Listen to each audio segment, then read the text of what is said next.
welcome back to Shave with Peg Leg. I appreciate you being here. Thank you for joining me for this space shave. I hope everybody is doing well and having good shaves out there. Okay, tonight's space shave.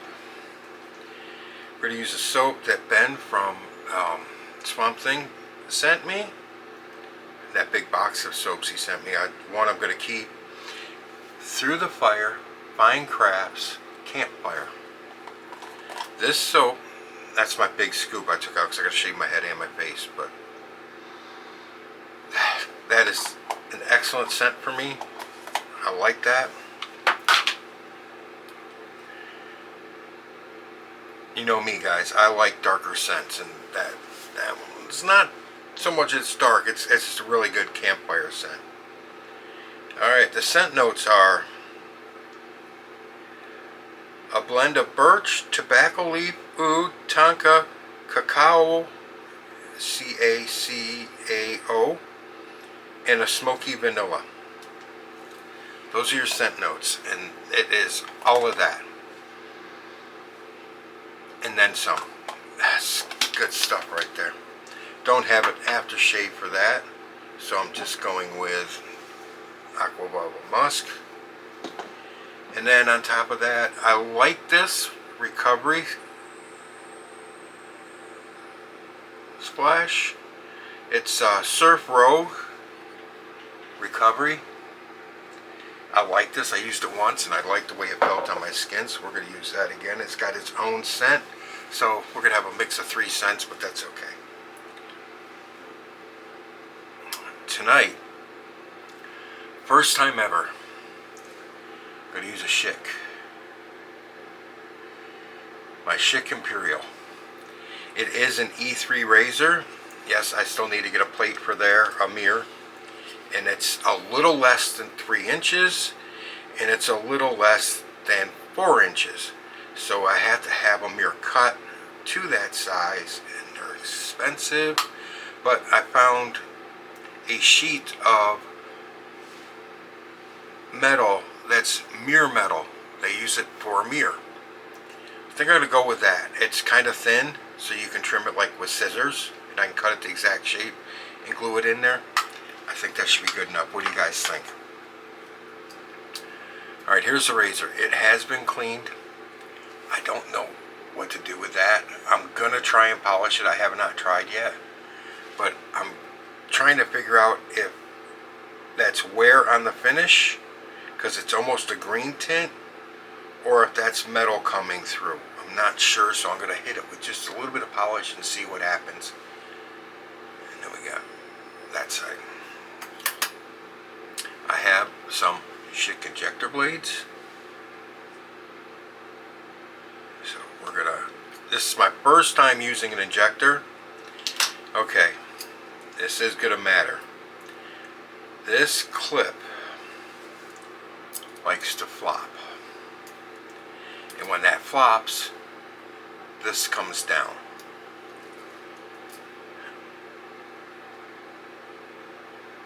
Now I can push it over enough to make it a little tight, so we're going to see if we can get it to work. If not, I will switch up razors. So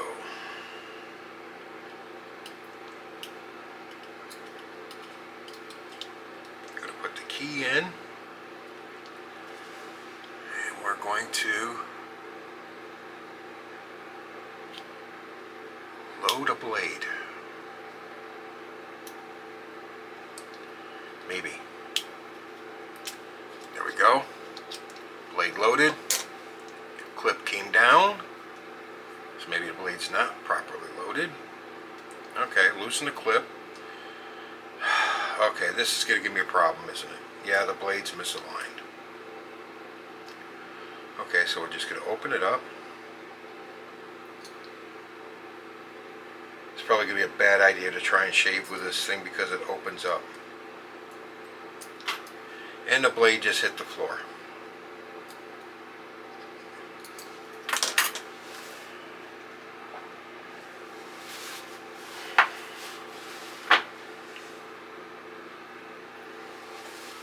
Excuse me while I back up a bit.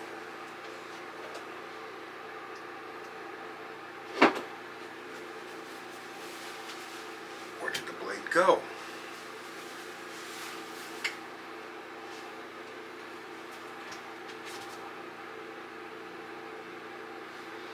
Okay.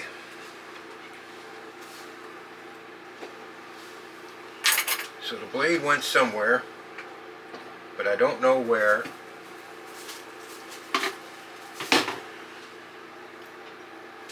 So that means my magnet on the string is not going to help me. Not right now.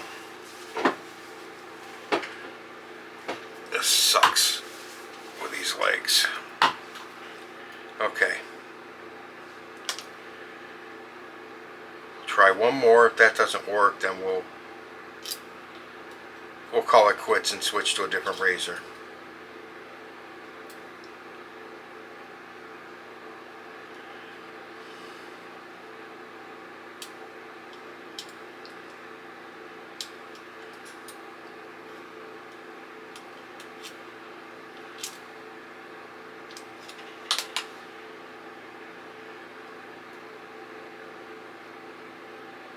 Okay, that's staying in there better now that there's a blade in there, so it's got some pushback. See, it's not as wobbly. Alright, so maybe that was a problem. I don't know. I don't know Schick razors. So we'll go with that.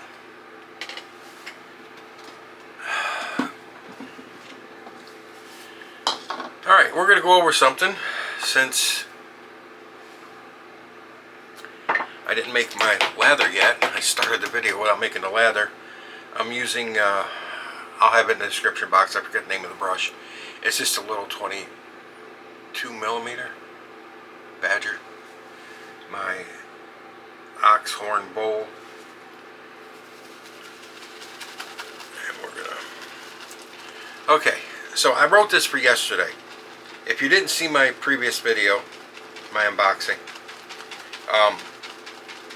my water got turned off yesterday around 1 o'clock. It was supposed to come back on at 3, but didn't come back on until 10:10 last night. So I didn't get a chance to do my shower shave, which I just took the shower, so now I'm doing the shave. So I wrote this out, printed it out, and I'm not going to waste it. This was yesterday, May 22nd, 1942. Mexico declares war on Germany, Italy, and Japan. For those of you who didn't know that Mexico declared war during World War II.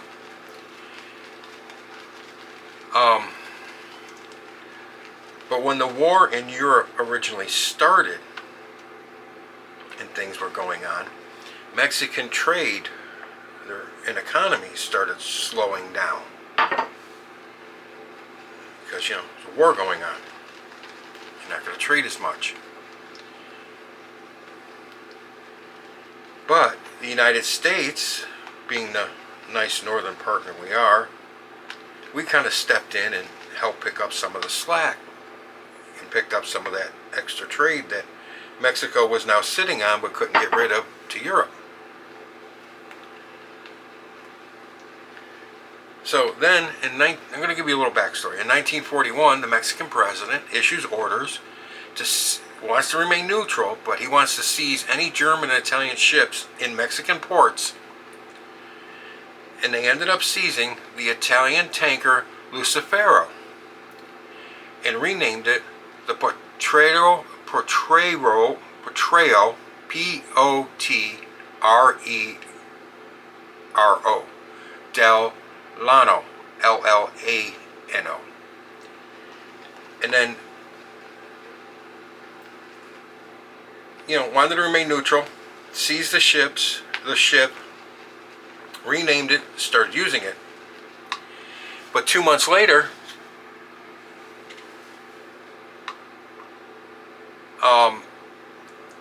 another decree came down from the president prohibiting the export of Mexican goods outside of North America. I'm slowly adding water to my lather and whipping it up, guys. And now this made the United States Mexico's largest buyer of its oil, because they were shipping a lot of it to Europe.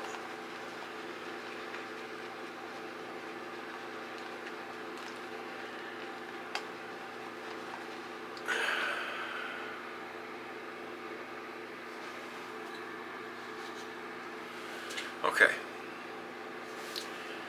Then,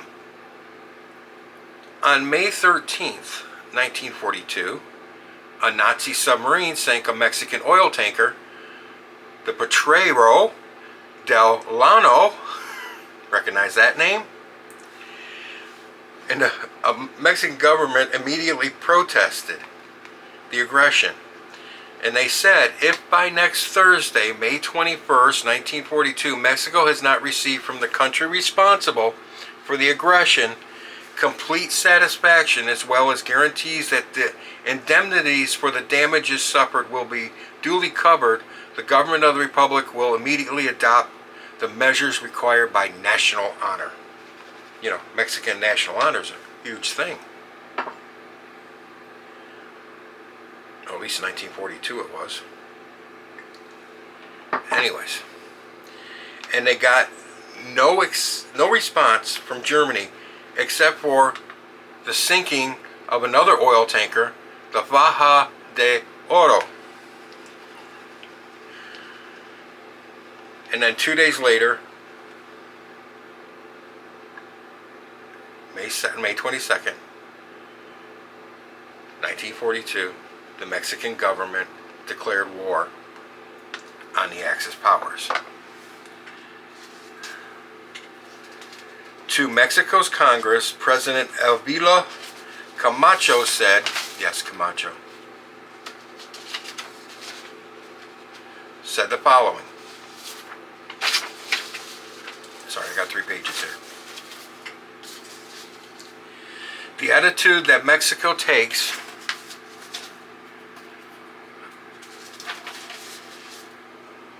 okay, nothing's working with me today, everything's working against me.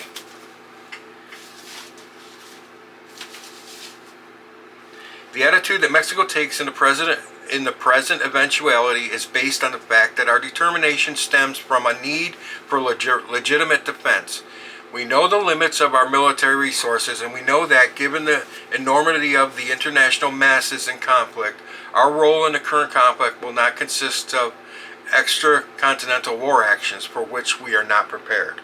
So in other words, he says, we're going to take action, but we ain't got enough troops to go into combat. Here we go. That looks good. Look at that, nice and shiny. Good stuff. Excellent scent. Okay. But now, since Japan had hit Pearl Harbor, or after Japan hit Pearl Harbor, I should say, the United States is now in the war themselves. And what does a country like the United States, with its massive industrial complex, need if it wants to fight a war?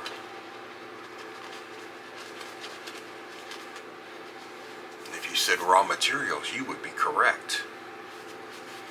So with Mexico's ban on shipping their resources outside of North America, and America now in the war and in the need of raw materials, guess what happens?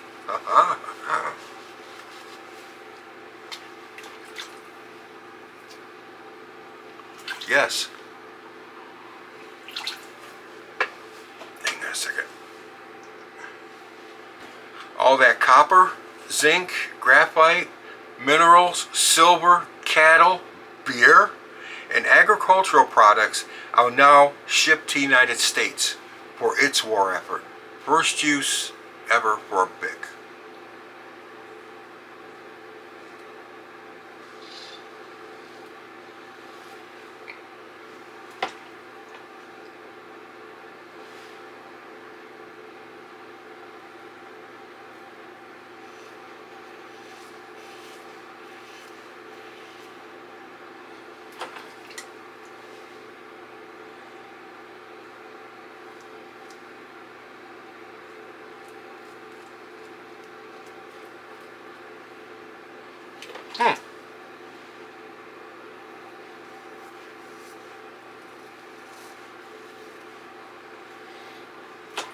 Not bad. And then, during the war, the beginning of the war,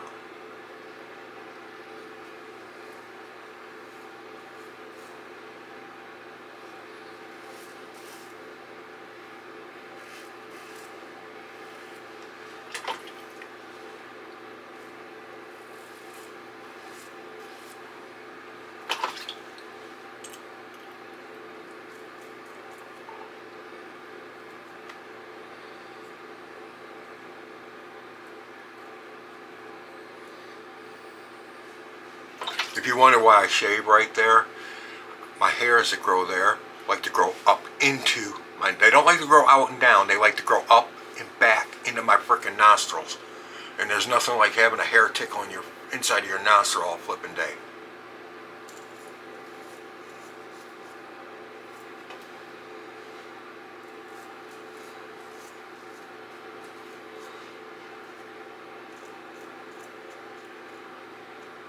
And people looking at you because they think you're picking your nose when you're actually trying to pluck a frickin' long ass hair that's growing up your nostril.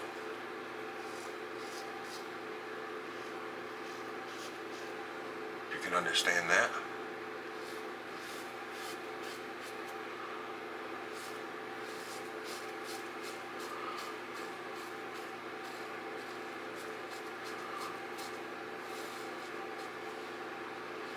So this is an E3 razor.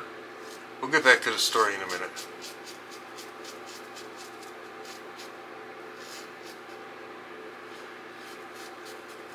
Okay, there was the Bracero, B-R-A-C-E-R-O program that started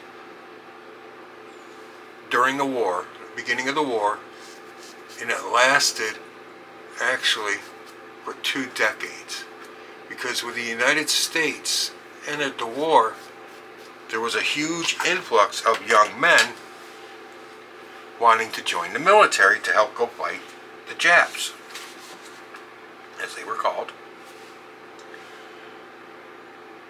They wanted to go to war for their country, revenge and all that, you know. And a lot of those young men came from farms. And with those young men leaving the farms,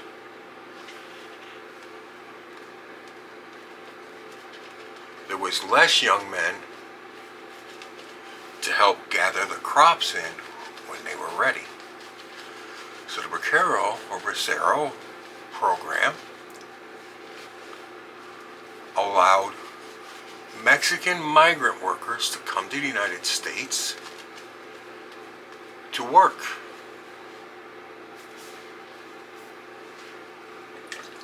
To fill those positions. Yes, to pick crops and to farm.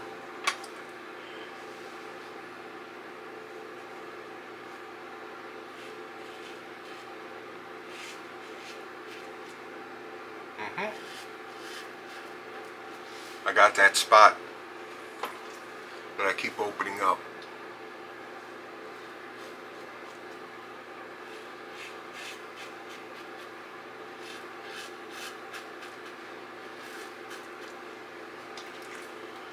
You know what, guys? This razor ain't doing too bad.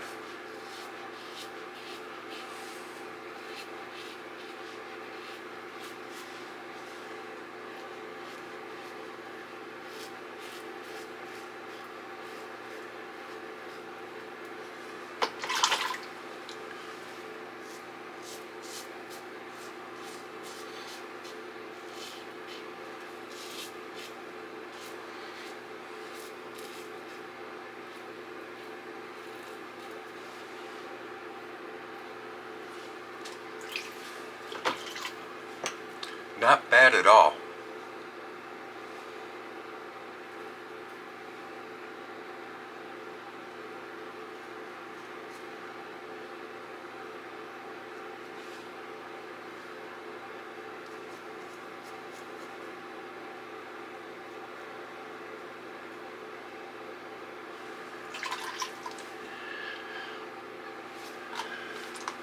So 85. The estimates are 58 to 85,000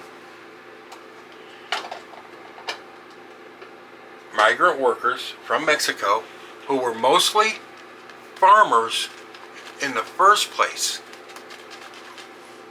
moved to the United States because in the program they were to be provided housing, meals, reasonable work conditions, besides being out in the sun all day, and a minimum wage. I think it was 30 cents an hour. I remember correctly. Yeah, they were given 30 cents an hour.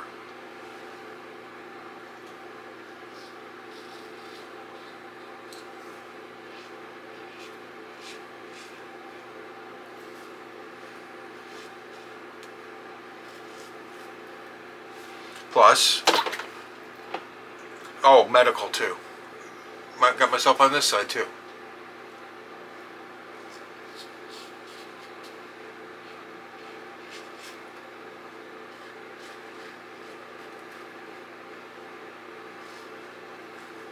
Yeah, any medical relating to their work. So if they got hurt on the job, the medical had to be paid for too. But they got food and housing, and 30 cents an hour, which was better wage and better conditions than they had in Mexico. So they kind of flocked to the United States to do it. Oh, cheeks are nice. Yeah, got myself there too. I just cut myself all over. Why not? I just right through here, neck. It's great soap. It does have residual slickness. I'm just gonna do this real quick.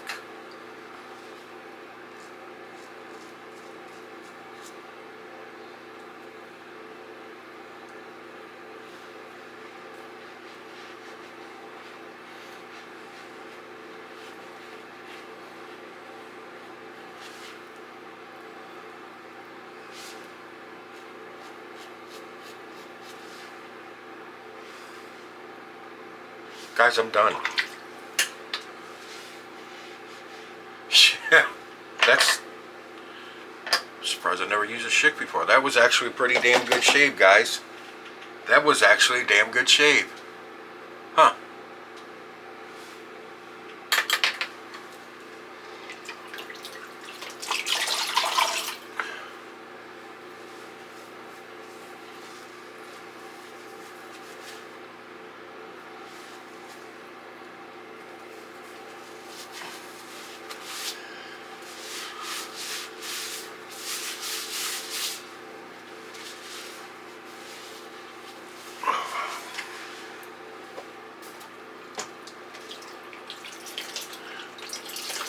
Okay, we'll go this way, since that doesn't want to work. One more wipe. Okay. And we're going to do this.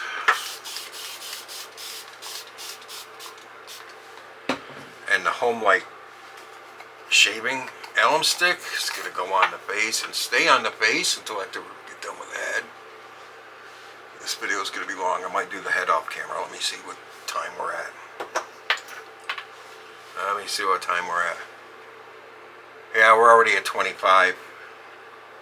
I'll do the head shave off. I don't think I'm going to use the Bic. I think I'm going to use a cartridge anyways. Just to, let me finish this up. Let this sit on my face. Close those off. Okay. And also, one advantage that the Mexican workers got coming to the United States to work that the free blacks in this country didn't even have is they were not subject to the discrimination of white-only areas like the Native American blacks were. They had, if you guys remember, that time in this country there was white only and they couldn't go in. They were not affected by that. Okay.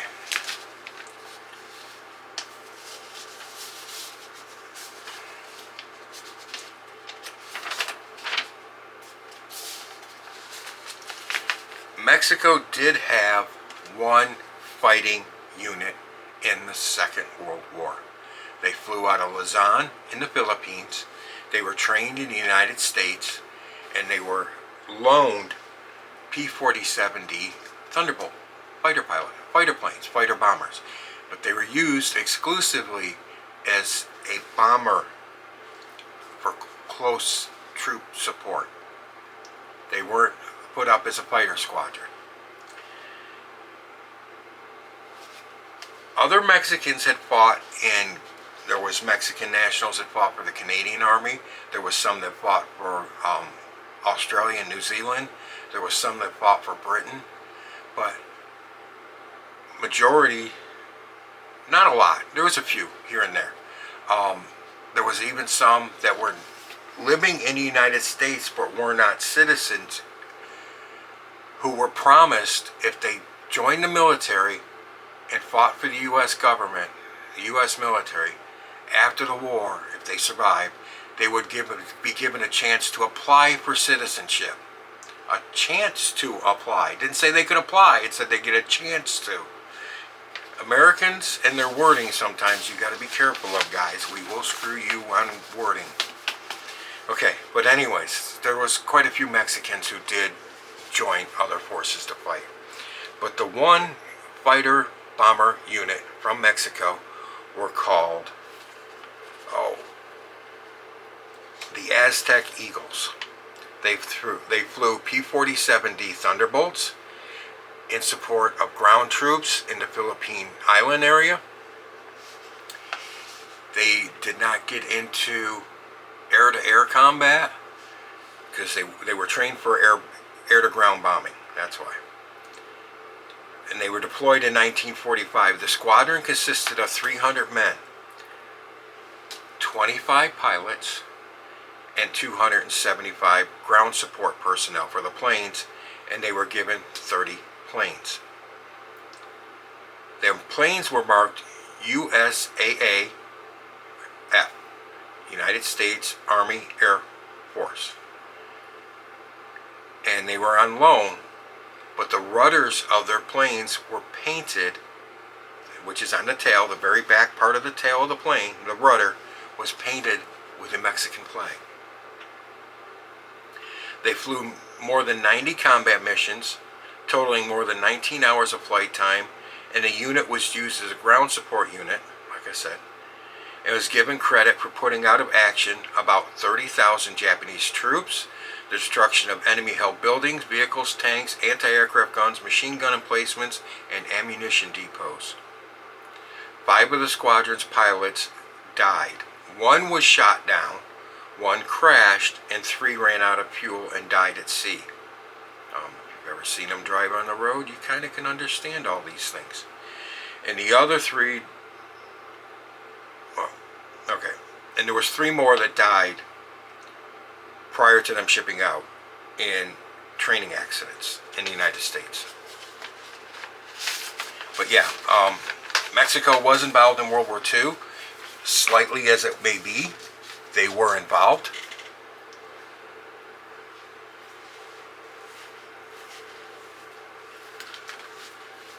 They supplied the United States with much needed resources for our industrial might to kick in. Dickinson's Witch Hazel. They supplied oil. Oil is a big need for any military.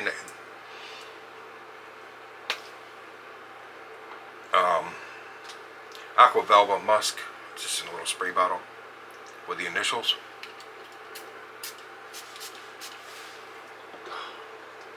Love the smell of that too. And Cerf Rouge Recovery Splash.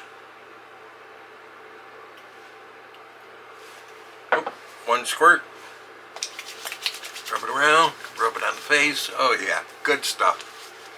I like the feel of that.